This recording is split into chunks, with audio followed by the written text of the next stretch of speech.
അയ്യാ വണക്കം. ഇനി നമുക്ക് കുറച്ച് പൊളിറ്റിക്കൽ വാർത്തകളാകാം. കേരളത്തിലെ സുസ്ഥിരമായിട്ടുള്ള രാഷ്ട്രീയ സാമൂഹിക സാഹചര്യങ്ങളെ നമുക്കൊന്ന് വിശകലനം ചെയ്തിട്ട് ഓടി വരാം. അപ്പോൾ ഇതാ CPM തദ്ദേശ തെരഞ്ഞെടുപ്പ് മുന്നിൽ കണ്ടുകൊണ്ട് ഒരു ചെറിയൊരു ഭയം എവിടെയോ തുടങ്ങിയിട്ടുണ്ട് എന്നുള്ള റിപ്പോർട്ടുകളാണ് നമ്മുടെ കേരളത്തിലെ മാധ്യമങ്ങൾ മുഴുവൻ പുറത്തു വിട്ടുകൊണ്ടിരിക്കുന്നത്. എസ്പെഷ്യലി മനോരമ അടക്കമുള്ള മാധ്യമങ്ങൾ ഇപ്പോൾ അത് പറഞ്ഞു തുടങ്ങിയിട്ടുണ്ട്. എന്താണ് വിഷയമെന്ന് പറയുന്നത്? അതായത് ഈ വരുന്ന തദ്ദേശ സ്വയംഭരണ തെരഞ്ഞെടുപ്പ് എന്ന് പറയുന്നത് വളരെയധികം ക്രൂഷ്യലാണ്. ആർക്ക്? അയ്യോ നമുക്ക് തന്നെ അറിഞ്ഞൂടെ? അതായത് ഇപ്പോൾ ത്രിപുരയിലും ഭരണമില്ല, പിന്നെ പോരാത്തതിന് ഇപ്പോൾ വെസ്റ്റ് ബംഗാളിൽ നമ്മളെല്ലാം വോട്ടിച്ചിട്ട് അടിച്ചുകൊണ്ടിരിക്കുകയാണ്. അവിടെയുള്ള നമ്മുടെ പാർട്ടി ഓഫീസൊക്കെ ഇപ്പോൾ പശുത്തൊഴുത്താക്കി മാറ്റിക്കൊണ്ടിരിക്കുകയാണ്. പിന്നെ ബീഹാറിലൊരു ഇലക്ഷനിലാണ് നമുക്കൊരു ഒരു കൃത്യമായിട്ടുള്ളൊരു പ്രതീക്ഷയുള്ളത്. അതിൻ്റെ പ്രധാനപ്പെട്ട കാരണം എന്ന് പറഞ്ഞാൽ അവിടെ പശുമ്പയുടെ ചാണകം കോരാന്ന് പറഞ്ഞ് നമ്മൾ വലിയ പ്രചാരണം നടത്തുന്നുണ്ടല്ലോ. 2020 അങ്ങനെയാണ് പ്രചാരണം നടത്തിയത്. അങ്ങനെ ഏകദേശം 15 സീറ്റോളം ഞങ്ങൾ അവിടെ നേടിയെടുത്തിട്ടുണ്ടായിരുന്നു. പിന്നെ കോൺഗ്രസ് അവിടെ പൊട്ടി പണ്ടാരം തുടങ്ങി നിൽക്കുന്നത് കൊണ്ട് തന്നെ നമ്മുടെ അഖിലേഷ് യാദവ് കോൺഗ്രസിനോട് പോയി വിളച്ചാടാൻ പറഞ്ഞിട്ടുണ്ട്. ഇത്തവണ നമ്മുടെ ഇടതുപക്ഷത്തിന് കൂടുതൽ സീറ്റ് കൊടുക്കുമെന്ന് പറഞ്ഞിട്ടുണ്ട്. ഇത് കണ്ട് നമ്മുടെ ബേബി ഇവിടെ നിന്ന് സട്ടകുടഞ്ഞ് എഴുന്നേറ്റ് നമ്മുടെ ഒരു സിനിമയിലെ ജഗതി സടകുടഞ്ഞ് എഴുന്നേക്കില്ല, എൻ്റെ പഴനിമല അണ്ടവ എന്ന് പറഞ്ഞ് സടകുടഞ്ഞ് എഴുന്നേറ്റ് നേരെ ബീഹാറിലോട്ട് വച്ച് പിടിച്ചിട്ടുണ്ട് എന്നുള്ള റിപ്പോർട്ടുകളൊക്കെ പുറത്തു വന്നതാണ്. അപ്പോൾ ഇങ്ങനെ ഒരു സാഹചര്യത്തിൽ ഇനി കേരളത്തിൽ നിന്നുകൂടെ ഭരണം എങ്ങനെയെങ്കിലും നഷ്ടപ്പെട്ട് കഴിഞ്ഞാൽ വലിയ രീതിയിലുള്ള വിഷയമുണ്ടാകും എന്നുള്ളൊരു പ്രധാനപ്പെട്ട ഒരു കാര്യമാണ്. അപ്പോൾ അതുകൊണ്ട് തന്നെ ഒരു കമ്മി മുക്ത ഭാരതത്തിലേക്ക് കാര്യങ്ങൾ പോകാതിരിക്കാൻ നമ്മൾ വളരെയധികം ശ്രദ്ധിക്കണം എന്നാണ് CPM ഇപ്പോൾ പറഞ്ഞുകൊണ്ടിരിക്കുന്നത്. എങ്ങനെ ശ്രദ്ധിക്കണം? ഒന്നുമില്ല, BJPയെ നമ്മൾ രഹസ്യമായി നിരീക്ഷിക്കണം. അതിനുവേണ്ടി നമ്മൾ സ്ക്വാഡുകൾ രൂപീകരിക്കണം എന്നുള്ള റിപ്പോർട്ടുകളാണ് ഇപ്പോൾ പുറത്തു വരുന്നത്. അതായത് CPMൻ്റെ ഘടകങ്ങൾക്ക് അവിടെയുള്ള പാർട്ടി, അതായത് CPM എന്ന് പറയുന്ന പാർട്ടി വലിയൊരു ഉത്തരവാദിത്തം കൊടുത്തിരിക്കുകയാണ്. അതായത് ഈ വരുന്ന തദ്ദേശ തെരഞ്ഞെടുപ്പിൽ UDF അല്ല നമ്മുടെ പ്രതിയോഗി എന്ന് പറയുന്നത് ഫാസിസ്റ്റുകളായിട്ടുള്ള BJPക്കാരാണ്. അവരെയാണ് നമുക്ക് തറ പറ്റിക്കേണ്ടത് എന്ന് CPM പറഞ്ഞിരിക്കുകയാണ്. ജില്ലാ ഘടകങ്ങൾക്കാണ് ഇവരുടെ പ്രവർത്തനം, ആരുടെ പ്രവർത്തനം? തദ്ദേശ സ്വയംഭരണ വാർഡുകളിൽ BJPയുടെ പ്രവർത്തനം സസൂക്ഷ്മം നിരീക്ഷിക്കാനുള്ള ചുമതല കൊടുത്തിരിക്കുന്നത്. ഇതിനുവേണ്ടി പ്രത്യേകം പൈസ ഉണ്ടോ എന്നൊന്നും എനിക്കറിയില്ല. മാസക്കൂലിയാണോ ദിവസക്കൂലിയാണോ ഒന്നും എനിക്കറിയില്ല. പാർട്ടി പ്രവർത്തിക്കുന്നവർക്ക് 7000 രൂപ വെച്ച് കൊടുക്കുമെന്ന് സഖാവ് പറഞ്ഞിട്ടുണ്ടായിരുന്നു. ആ 7000 രൂപയിൽ 3000 രൂപ ലെവി ആയിട്ട് പോകും. ഒരു കാറ് CPM തന്നാൽ 4 വീല് കിട്ടും, ബാക്കി ലെവി ആയിട്ട് പോകും. അപ്പോൾ അങ്ങനെയാണ് ഇവരുടെ പ്രവർത്തനം എന്നൊക്കെ പറയുന്നത്. അപ്പോൾ അങ്ങനെ ഇരിക്കുന്ന സാഹചര്യത്തിൽ ഈ തദ്ദേശ സ്വയംഭരണ തിരഞ്ഞെടുപ്പിലുണ്ടല്ലോ, നമ്മൾ ജയിച്ച വാർഡുകളുണ്ട്, അവിടെയും ഉഴപ്പരുത്. കാരണം അവിടെ ഉഴപ്പിക്കഴിഞ്ഞാൽ സൂചി കയറ്റാൻ സ്ഥലം കൊടുത്താൽ ഒലക്ക കയറ്റുന്ന ടീമാണ് BJP. അതുകൊണ്ട് തന്നെ അവരെ നമ്മൾ ശ്രദ്ധിക്കണം. നമ്മൾ അവിടെയും ഉഴപ്പാൻ പാടില്ല. അവിടെ നമ്മുടെ സ്ട്രാറ്റജി മാറ്റിപ്പിടിക്കണം എന്നുള്ളതാണ് ഇപ്പോൾ CPMൻ്റെ കൃത്യമായിട്ടുള്ള വിലയിരുത്തൽ എന്ന് പറയുന്നത്. അതുകൊണ്ട് തന്നെ ഇപ്പോൾ BJPയെ നിരീക്ഷിക്കാൻ സ്ക്വാഡുകൾ രൂപീകരിച്ചിരിക്കുകയാണ്. കീഴ്ഘടകങ്ങൾ സ്ക്വാഡുകൾ രൂപീകരിച്ചിരിക്കുകയാണ് എന്ന റിപ്പോർട്ടുകളാണ് ഇപ്പോൾ പുറത്തു വരുന്നത്. ഓരോ തദ്ദേശ വാർഡ് കേന്ദ്രീകരിച്ചും BJP സ്ട്രാറ്റജി രൂപീകരിക്കുന്നു. അവർക്ക് ഈ തദ്ദേശ വാർഡിലെ സ്ട്രാറ്റജിയല്ല അവർക്ക് അടുത്ത തദ്ദേശ വാർഡിലുള്ളത്, അടുത്ത തദ്ദേശ വാർഡിലെ സ്ട്രാറ്റജിയല്ല അവർക്ക് അടുത്ത തദ്ദേശ വാർഡിലുള്ളത്. നമ്മുടെ സന്ദേശത്തിൽ പറയുന്നത് പോലെ പാർട്ടിക്കാരെയൊക്കെ ഇപ്പോൾ പറഞ്ഞുകൊണ്ടിരിക്കുകയാണ്. ഒരു കാര്യം മനസ്സിലാക്കണം. ഞാനൊരു കാര്യം പറയട്ടെ, പറയൂ. നമ്മുടെ പാർട്ടിക്ക് അടിത്തറയില്ല. അതെ, പണ്ടൊക്കെ നമ്മുടെ പാർട്ടി എന്ന് പറഞ്ഞാൽ എവിടെയെങ്കിലും ഒരു മരണം ഉണ്ടായി കഴിഞ്ഞാൽ പോയി അവിടെ ടാർപ്പാളം കെട്ടിക്കൊടുക്കും. അവിടെ സദാസമയം നമ്മൾ ഉണ്ടാവുമായിരുന്നു. ഏതെങ്കിലും വീട്ടിൽ ഒരു കല്യാണം നടക്കുകയാണെങ്കിൽ നമ്മൾ അവിടെ പോയി വെള്ളം കോരി കൊടുക്കും, വിറവ് വെട്ടി കൊടുക്കും. ഇപ്പോൾ അതൊന്നുമില്ല.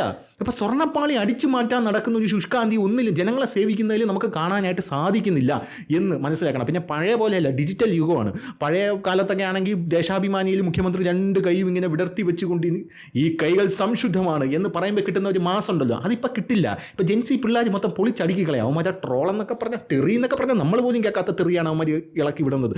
ചുമ്മാ ഇരിക്കുമ്പോൾ ഇൻസ്റ്റാഗ്രാമിലോട്ടൊക്കെ ഒന്ന് കയറി നോക്കണം എന്നുള്ള കൃത്യമായിട്ടുള്ള നിരീക്ഷണങ്ങളൊക്കെ CPMൻ്റെ ഭാഗത്തുനിന്ന് വരുന്നുണ്ട്. അപ്പോൾ എന്ത് തന്നെയായിരുന്നാലും ഈ തദ്ദേശ സ്വയംഭരണ തെരഞ്ഞെടുപ്പിൽ എന്തുകൊണ്ടാണ് CPM ഇത്തവണ ഇത്രയും ഭയപ്പെടുന്നത് എന്നുള്ളതാണ് നമ്മൾ അറിയേണ്ട ഒരു പ്രധാനപ്പെട്ട കാര്യം. ഇതിൻ്റെ ഒരു കാര്യം എന്ന് പറയുന്നത്, അത് BJPയിലോട്ടും നോക്കിയാൽ മതി. BJPയിൽ താഴെത്തട്ടിലുള്ള പ്രവർത്തകർ ഇപ്പോൾ അവർ അച്ചാറിളവിക്കൊണ്ടിരിക്കുകയാണ് പണിയെടുത്ത്. കാരണം രാജീവ് ചന്ദ്രശേഖരൻ വന്നതിന് ശേഷം BJP ഒരു കോർപ്പറേറ്റ് സെറ്റപ്പിലോട്ട് മാറിയിട്ടുണ്ട്. കോർപ്പറേറ്റ് സെറ്റപ്പ് എന്ന് പറഞ്ഞാൽ ഈ പണിയെടുക്കുന്ന കാര്യത്തിലുണ്ടല്ലോ, കോർപ്പറേറ്റ് സെറ്റപ്പിലോട്ട്. അതായത് നിങ്ങൾ പെട്ടെന്ന് ഈ പണി തീർത്തു കഴിഞ്ഞാൽ ഉടനെ അടുത്ത പണി തരാം എന്ന് പറഞ്ഞുകൊണ്ടാണ് രാജീവ് ചന്ദ്രശേഖരൻ BJPയിൽ മുന്നോട്ട് പൊയ്ക്കൊണ്ടിരിക്കുന്നത്.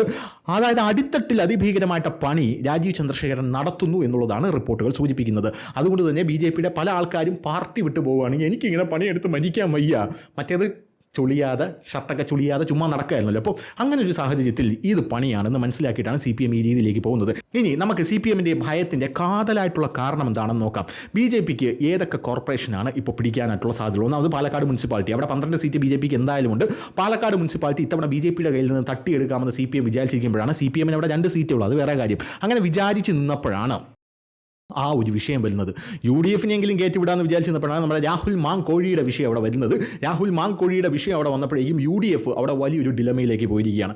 യു ഡി എഫ് അവിടെ വലിയൊരു ഡിലമയിലേക്ക് പോയതുകൊണ്ട് തന്നെ ബി ജെ പിക്ക് വീണ്ടും അവിടെ ഭരണം ഉറപ്പാകുമോ എന്നുള്ളൊരു ചോദ്യമുണ്ട്. പിന്നെ ഈ ബി ജെ പി കയറുന്ന എല്ലാ പ്രദേശങ്ങളിലും അനാവശ്യമായിട്ടുള്ള വിവാദങ്ങൾ ഉണ്ടാക്കുക എന്ന് പറയുന്നത് സി പി എമ്മിൻ്റെയും യു ഡി എഫിൻ്റെയും പ്രത്യേകിച്ച് നമ്മുടെ മാധ്യമങ്ങളുടെ ഒരു വലിയ പരിപാടിയാണല്ലോ. അതായത് പാലക്കാട് ഇപ്പോൾ ബി ജെ പി അല്ല യു ഡി എഫ് ആണ് ഭരിച്ചിരുന്നതെങ്കിൽ അവിടെ എന്തെങ്കിലും ഒരു പ്രശ്നം നടന്നു കഴിഞ്ഞാൽ അതിനൊരു കുഴപ്പമില്ല. പക്ഷേ ബി ജെ പി ഭരിക്കുമ്പോഴാണ് ആ പ്രശ്നം നടക്കുന്നുണ്ടെങ്കിൽ അത് വലിയൊരു വിഷയമാക്കി ഊതിപ്പെരിപ്പിക്കും. നമ്മുടെ സുരേഷ് ഗോപിയുടെയൊക്കെ പിറകെ നടന്നുകൊണ്ട് സുരേഷ് ഗോപി നടക്കുന്നത് നോക്കൂ, ഇരിക്കുന്നത് നോക്കൂ, കിടക്കുന്നത് നോക്കൂ, തുമ്മുന്നത് നോക്കൂ, അങ്ങനെ നോക്കൂ എന്നൊക്കെ പറഞ്ഞുകൊണ്ട് എല്ലാത്തിലും ഒരു ഫ്യൂഡൽ മണം അടിക്കുന്നില്ലേ എന്ന് പറഞ്ഞുകൊണ്ടാണ് നമ്മുടെ മാധ്യമങ്ങൾ ഓരോ വാർത്തകൾ പടച്ചു വിടുന്നത്. പക്ഷേ അതുകൊണ്ട് എന്താ, അങ്ങേരുടെ ജനപ്രീതി ഇങ്ങനെ കയറി പോവുകയാണ്. പക്ഷേ ഇതൊന്നും മനസ്സിലാക്കാതെ നമ്മുടെ സുരേഷ് ഗോപി, ഞാൻ അമിത്ഷാജിയോട് പറഞ്ഞു എനിക്ക് ഈ മന്ത്രിസ്ഥാനം വേണ്ട, ഇതാ സദാനന്ദം മാസ്റ്ററെ ഏൽപ്പിക്കൂ എന്നാണ് പറഞ്ഞുകൊണ്ടിരിക്കുന്നത്. എനിക്ക് മനസ്സിലാവുന്നില്ല മിസ്റ്റർ, എന്താണ് താങ്കളുടെ ഉദ്ദേശമെന്ന്. അപ്പോൾ എന്ത് തന്നെയായിരുന്നാലും നമ്മുടെ തിരുവനന്തപുരം കോർപ്പറേഷനിലോട്ട് വരാം. തിരുവനന്തപുരം കോർപ്പറേഷനിലോട്ട് വരുമ്പോൾ കഴിഞ്ഞ ലോക്സഭാ തെരഞ്ഞെടുപ്പിൽ എന്താണ് തിരുവനന്തപുരം കോർപ്പറേഷനിൽ നടന്നത്?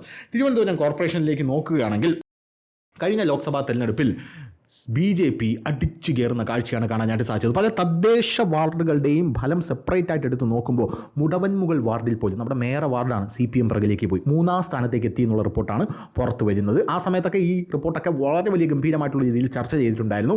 മേയറുടെ വാർഡിൽ പോലും മേയർ പുറകിലാണ്, മേയറമ്മ പുറകിലായതുകൊണ്ട് തന്നെ അപ്പോൾ പിന്നെ ബാക്കിയുള്ളവരുടെ കാര്യം പറയണ്ടല്ലോ, അത്രയും വലിയൊരു ഭരണവിരുദ്ധ വികാരം ഈ കോർപ്പറേഷനിലുണ്ട് എന്ന് ബി ജെ പി കരുതുന്നു. അതുകൊണ്ട് തന്നെ ആ ഭരണവിരുദ്ധ വികാരം വോട്ടാക്കി മാറ്റാനുള്ള ഒരു ശ്രമമാണ് ബി ജെ പി അവിടെ നടത്തുന്നത് എന്നാണ് അറിയാനായിട്ട് സാധിക്കുന്നത്.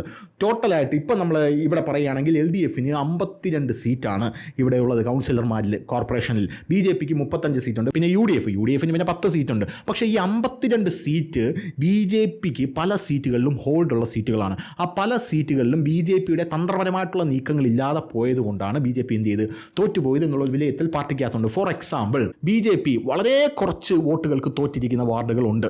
അമ്പലത്തറ വാർഡ് പോലുള്ള വാർഡുകളുണ്ട്. പിന്നെ വേറെ പല കൗൺസിലർമാരെയും ഇവിടെ എടുത്തിട്ട് അവിടെ ഇട്ടു, അവിടെ നിർത്തിയിട്ട് ഇവിടെ ഇട്ടു. ഉദാഹരണത്തിന് ആറ്റുകാലിലൊക്കെ നമ്മൾ എടുത്ത് നോക്കുകയാണെങ്കിൽ ആറ്റുകാല് അവിടെ ബീന എസ് പി ആണ് ബി ജെ പിയുടെ കൗൺസിലറായി ജയിച്ചുകൊണ്ടിരുന്നത്. ബീനയെ പിടിച്ചിട്ട് ഇത്തവണ അവിടെ കൗൺസിലറായി നിന്ന ബീനയെ പിടിച്ചിട്ട് ഇത്തവണ എന്ത് ചെയ്തു, അമ്പലത്തറയിലോട്ട് ഇട്ടു. എന്നിട്ടും ബീന അവിടെ വോട്ട് പിടിച്ച് ബീന എന്ത് ചെയ്തു, വിജയത്തിൻ്റെ തൊട്ടടുത്ത് വരെ എത്തി. സുഡാപ്പികൾ പിന്നെ വോട്ട് മറിച്ച് ബീനയെ തോപ്പിച്ചു. അത് വേറൊരു കാര്യം.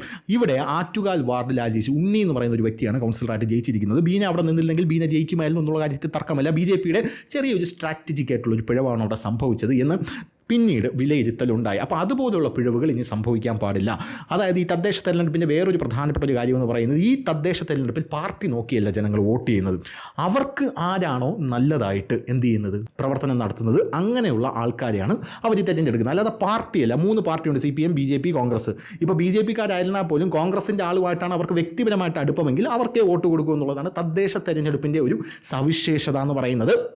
നമ്മളിവിടെയൊക്കെ എങ്ങനെയാണ്, എന്തായാലും നിങ്ങളവിടെ എങ്ങനെയാണെന്ന് എനിക്ക് അറിഞ്ഞുകൂടാ. അപ്പോൾ ഇങ്ങനെയാണ് കാര്യങ്ങൾ മുന്നോട്ട് പോകുന്നത്. അപ്പോൾ ആ ഒരു സാഹചര്യത്തിൽ ഈ കഴിഞ്ഞ ലോക്സഭാ തെരഞ്ഞെടുപ്പിലേക്ക് നോക്കുകയാണെങ്കിൽ അവിടെ ലോക്സഭാ തെരഞ്ഞെടുപ്പിൽ വലിയ മുന്നേറ്റമാണ് രാജീവ് ചന്ദ്രശേഖരൻ കാഴ്ചവെച്ചത്. അതിൻ്റെ എല്ലാ മലയൊലികൾ ഈ ബി ജെ പിയുടെ തദ്ദേശ തെരഞ്ഞെടുപ്പ് വാർഡുകളിലും സി പി എമ്മിൻ്റെ വാർഡുകളിലും എല്ലാം തന്നെ കാണാനായിട്ട് സാധിച്ചു. പല പ്രമുഖ വാർഡുകളിലും സി പി എം, തദ്ദേശ സ്വയംഭരണ തെരഞ്ഞെടുപ്പ് വാർഡുകളിൽ സി പി എം എന്ത് ചെയ്തു, പുറകിലേക്ക് പോകുന്ന കാഴ്ചയാണ് കാണാൻ സാധിച്ചത്. എന്തിനു പറയുന്നു, 5 നിയമസഭാ മണ്ഡലങ്ങളിൽ ബി ജെ പി ഒന്നാമതെത്തി എന്നുള്ളതാണ് കഴിഞ്ഞ രാജീവ് ചന്ദ്രശേഖരൻ്റെ ലോക്സഭാ തെരഞ്ഞെടുപ്പിലൂടെ ബി ജെ പിക്ക് മനസ്സിലാക്കാൻ സാധിച്ച കാര്യം എന്ന് പറയുന്നത്. മാധ്യമങ്ങൾ ഇവിടെ ഞെട്ടിപ്പോയി. 5 ലോക്സഭാ തെരഞ്ഞെടുപ്പ് എന്ന് പറയുമ്പോൾ അതിൽ നേമമുണ്ട്, വട്ടിയൂർക്കാവുണ്ട്, ട്രിവാൻഡ്രം ഈസ്റ്റുണ്ട്, കോവളമുണ്ട്, കഴക്കൂട്ടമുണ്ട്. ഇത്രയും ഭാഗങ്ങളിലാണ് ബി ജെ പി 1-ാം സ്ഥാനത്തെത്തിയത്. ഇവിടെ എല്ലാം നിലവിൽ സി പി എമ്മിൻ്റെ എം എൽ എമാരാണ് എന്ന് നമ്മൾ ആലോചിച്ച് നോക്കണം. ഇവിടെ എല്ലാം ബി ജെ പി 1-ാം സ്ഥാനത്തെത്തി. ഇതിൽ ഞാൻ പറഞ്ഞതിലൊരു പിഴവുണ്ട്. ട്രിവാൻഡ്രം ഈസ്റ്റ് എന്ന് പറഞ്ഞു, അവിടെ ബി ജെ പി അല്ല യു ഡി എഫ് ആണ് 1-ാം സ്ഥാനത്തെത്തിയത്. പക്ഷേ ബി ജെ പി അവിടെ 2-ാം സ്ഥാനത്തുണ്ട് എന്നുള്ളതാണ് നമ്മൾ മനസ്സിലാക്കേണ്ട ഒരു കാര്യം എന്ന് പറയുന്നത്.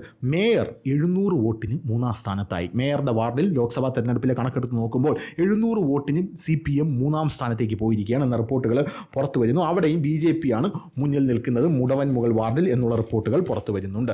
ഇനി തിരുവനന്തപുരം റവന്യൂ മണ്ഡലങ്ങൾ എടുത്ത് നോക്കുകയാണെങ്കിൽ ആറ്റിങ്ങലും കാട്ടാക്കട അടക്കം ബി ജെ പി 1-ാം സ്ഥാനത്തെത്തി. അതായത് തിരുവനന്തപുരം മൊത്തത്തിലെടുത്ത് നോക്കുമ്പോൾ തിരുവനന്തപുരത്ത് 6 MLA സീറ്റുകളിൽ ബി ജെ പി 1-ാം സ്ഥാനത്താണ് എന്നുള്ള റിപ്പോർട്ടുകളാണ് പുറത്തു വരുന്നത്. ഇനി തൃശ്ശൂരിലേക്ക് പോവുകയാണെങ്കിൽ തൃശ്ശൂരിൽ സുരേഷ് ഗോപി നിൽക്കുന്ന തൃശ്ശൂർ തൃശ്ശൂരിൽ ജയിച്ച ലോക്സഭാ മണ്ഡലത്തിൽ ടോട്ടൽ 7 മണ്ഡലങ്ങളാണുള്ളത്, 7 നിയമസഭാ മണ്ഡലങ്ങൾ. അവിടെ ഗുരുവായൂരുണ്ട്, മണലൂരുണ്ട്, ഒല്ലൂരുണ്ട്, തൃശ്ശൂരുണ്ട്, നാട്ടികയുണ്ട്, ഇരിങ്ങാലക്കുടയുണ്ട്, പുതുക്കല്ലുണ്ട്. ഇതിൽ ഗുരുവായൂർ ഒഴിച്ച് ബാക്കി എല്ലാ മണ്ഡലത്തിലും BJP ആണ് ഒന്നാം സ്ഥാനത്തെത്തിയത്. അതായത് സുരേഷ് ഗോപിക്കാണ് ഏറ്റവും വോട്ട് കൂടുതലുള്ളത് എന്ന് നമുക്ക് മനസ്സിലാക്കാം. തിരുവനന്തപുരം കോവളം മണ്ഡലം ഒഴിച്ച് ബാക്കി എല്ലാ മണ്ഡലങ്ങളിലും CPM MLA ആണ് ഭരിക്കുന്നു എന്നിരിക്കെ ഈ 6 സ്ഥലത്ത് BJP എങ്ങനെയാണ് ലോക്സഭാ തെരഞ്ഞെടുപ്പിൻ്റെ വോട്ട് ബേസിസിൽ ഒന്നാമതെത്തിയത് എന്ന് അന്താളിച്ചിരിക്കുകയാണ്. സ്വാഭാവികമായിട്ടും അതിൻ്റെ ഒരു അലയൊലി തദ്ദേശ സ്വയംഭരണ തെരഞ്ഞെടുപ്പ് വാർഡുകളിലും ഉണ്ടായിട്ടുണ്ട് എന്ന കൃത്യമായിട്ടുള്ള കണക്കിൻ്റെ അടിസ്ഥാനത്തിലാണ് ഇപ്പോൾ വിലയിരുത്തൽ CPMൻ്റെ ഭാഗത്തു നിന്നും ഉണ്ടായി സ്ക്വാഡുകൾ രൂപീകരിക്കാനായി CPM പറഞ്ഞിരിക്കുന്നത് എന്നുള്ളത് മറ്റൊരു കാര്യം എന്ന് പറയുന്നത്.